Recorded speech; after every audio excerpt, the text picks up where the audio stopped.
Pemirsa, aksi kejahatan seksual kembali terjadi. Kali ini menimpa seorang bocah perempuan asal Kabupaten Deli Serdang yang masih berusia. Diduga melakukan tindak asusila terhadap 10 bocah, seorang pemuda dihakimi warga. Pelaku melakukan aksinya di tempat ibadah dan rumah warga. Komisi Nasional Pelindungan Anak Aris Merdeka Sirait menegaskan, Komnas Pelindungan Anak secara mandiri telah menerima 2.739 kasus kekerasan seksual terhadap anak yang terjadi di beberapa daerah di Indonesia. Aris Merdeka Sirait menambahkan, laporan kasus kekerasan anak mengalami peningkatan dibanding tahun lalu, dan ironisnya, sebagian besar pelakunya adalah orang terdekat. Dalam lingkup keluarga, bisa ayah kandung.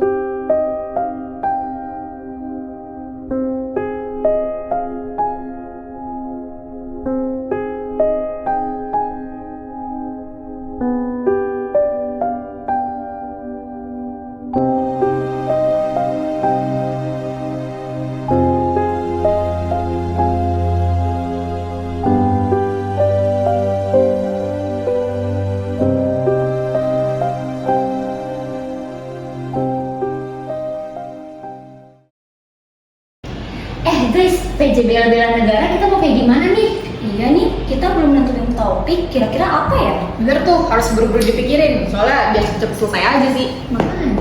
Kasus kekerasan seksual yang dilakukan Gap, lu nonton apaan sih? Kita lagi nentuin judul PJBL nih. Ini gue lagi nonton tentang pelecehan seksual sama remaja gitu deh. Kasusnya juga lumayan viral sih. Soalnya termasuk parah banget. Hah? Pelecehan seksual? Coba dong, mau lihat beritanya. kemudian diduga mendapat kekerasan seksual dari 19 orang. Kementerian menyatakan akan membawa kasus ini ke Jakarta untuk ditindaklanjuti. Kesimpulannya bahwa sudah termasuk di dalam TPPO. Ya ampun, parah banget deh. Iya, parah banget. Kayak kasus pelecehan tuh kayak nggak pernah berhenti gitu tahu. Bener sih, kayak ada aja gitu gak sih beritanya. Emang kayak kalau ada penyuluhan tentang pelecehan seksual gak sih? Ide bagus tuh. Gimana judul PJBL kita? Penyuluhan tentang kekerasan seksual. Wah, ya udah, langsung aja kita diskusiin ke teman-teman. Ayo.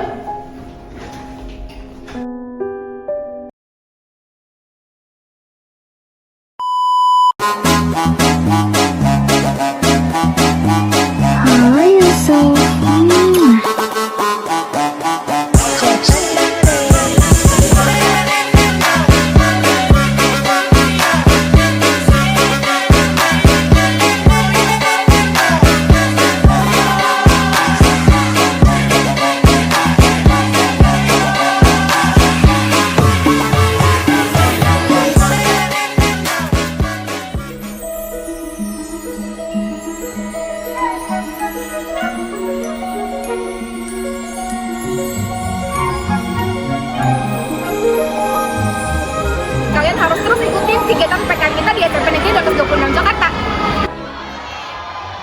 Berapa sebulan? Kurang nggak? Seperti yang kita ketahui, kasus pelecehan seksual bisa terjadi di mana saja dan kapan saja, termasuk di lingkungan sekolah kita. Oleh karena itu, penting bagi kita semua untuk memahami apa itu pelecehan seksual. Pelecehan seksual adalah tindakan yang membuat seseorang merasa tidak nyaman atau terintimidasi, baik melalui kontak fisik, ucapan, gerakan, maupun pesan digital. Pelecehan seksual bisa terjadi dalam berbagai bentuk, seperti fisik, verbal, nonverbal, dan digital. Contoh pelecehan seksual itu sendiri termasuk sentuhan yang tidak diinginkan, catcalling, dan pesan teks bernuansa seksual. Pelecehan seksual bisa terjadi oleh orang yang kita kenal maupun tidak kita kenal, yang disertai dengan ancaman kekerasan, paksaan, atau serangan mental yang merendahkan harga diri korban. Hampir 80% korban kekerasan seksual tidak melaporkan kasusnya ke polisi. Kira-kira kenapa ya guys? Ternyata banyak korban merasa khawatir akan stigma negatif dari masyarakat. Lalu mereka merasa tidak percaya bahwa polisi akan membantu mereka atau malah menganggap kasusnya tidak cukup penting untuk dilaporkan. Hanya 2% dari laporan yang masuk yang berakhir dengan hukuman penjara bagi pelaku. Pelecehan seksual ini tidak hanya terjadi pada perempuan loh guys, tapi juga bisa pada laki-laki. Berdasarkan survei, 1 dari 10 laki-laki pernah mengalami pelecehan seksual di ruang publik. Sayangnya, banyak korban memilih bungkam karena tekanan sosial dan pandangan bahwa laki-laki tidak bisa menjadi korban. Dampak dari pelecehan seksual dapat berupa emosional, psikologis, fisik, dan sosial pada korban. Misalnya, mereka merasa takut, malu, depresi, dan trauma. Mereka juga bisa mengisolasikan diri mereka dan kesulitan dalam menjalin hubungan. Kira-kira langkah apa ya yang harus dilakukan saat terjadi pelecehan seksual? Jika kalian mengalami pelecehan seksual, kalian harus bisa menolak dengan tegas. Kalian juga bisa membicarakannya dengan orang dewasa yang kalian percayai. Lalu, laporkan kejadian tanpa merasa bersalah. Karena itu memang bukan salah kalian. Kalian juga bisa mempertimbangkan untuk mencari konseling.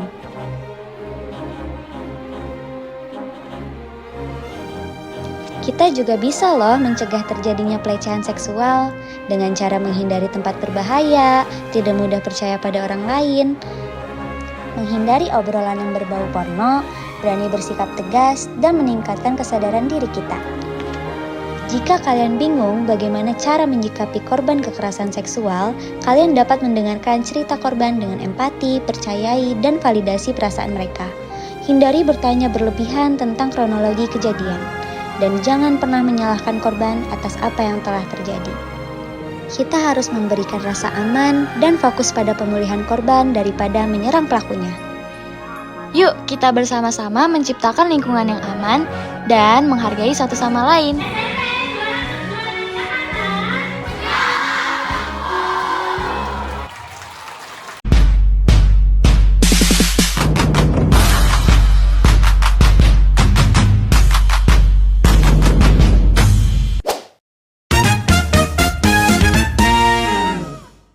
Boleh kasih tahu nggak pesan-pesan selama aku sama teman-teman aku ngelakuin penyuluhan tuh kayak gimana? Keren sih, bisa menambah pendidikan tentang seks bebas. Terus apa lagi? Bisa lebih luas jangkauan pengetahuan kita.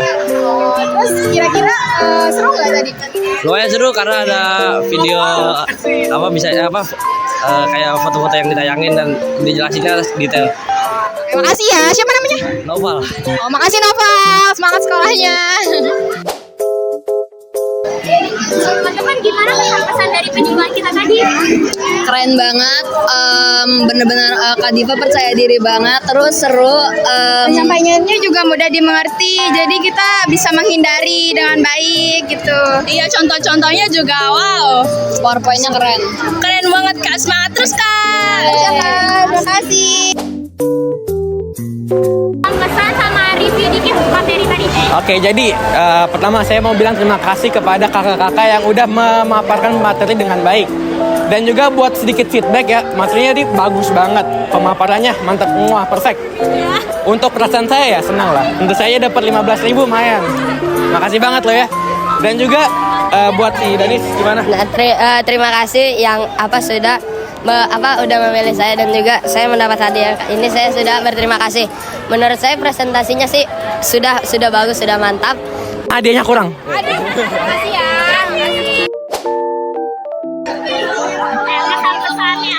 Jadi kesan-kesan saya acaranya menarik, bintang 5 lah. Meskipun saya nggak mau maju, jadi saya masih ragu-ragu sih. Tapi bagus acaranya. Kakak-kakaknya cantik sama kakak-kakaknya ganteng juga. Terima kasih. Reviewnya sih bagus ya buat materi gini. Soalnya kan edukasi gitu ya. Masih banyak anak-anak yang di bawah umur 18 tahun gitu masih itu yang kayak belum mengenal gitu. Ikut nonton gitu, diajak sama teman-temannya gitu. Alhamdulillah anak-anak kami semakin teredukasi. Sekali lagi terima kasih banyak UPN Jakarta.